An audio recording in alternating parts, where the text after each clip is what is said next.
C'est aux environs de la 2e heure de l'après-midi du dimanche 17 mai que le cortège du ministre-gouverneur du district autonome de Yamoussoukro a fait son entrée dans la capitale politique.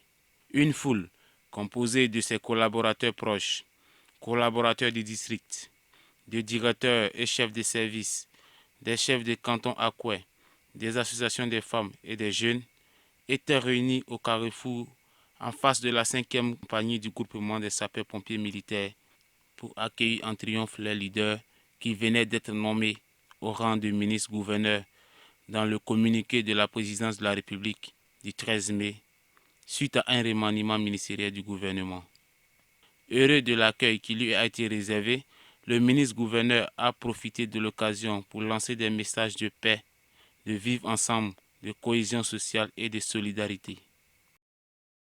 Je voudrais tout d'abord remercier son Excellence, Monsieur le Président de la République, Monsieur Alassane Ouattara, remercier son Excellence, Monsieur le Premier ministre, Monsieur Amadou Gon Coulibaly, pour la confiance qu'ils m'ont faite en m'élevant à la charge de ministre-gouverneur.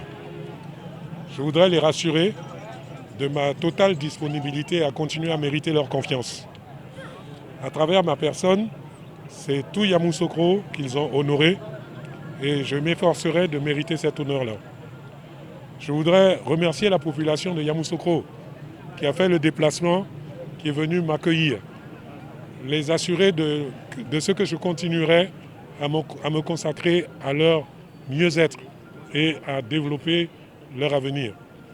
Je voudrais aussi saisir l'occasion pour lancer un appel à tous les enfants de Yamoussoukro, à tous les cadres, tous les administrateurs publics, privés de Yamoussoukro, un appel à l'union.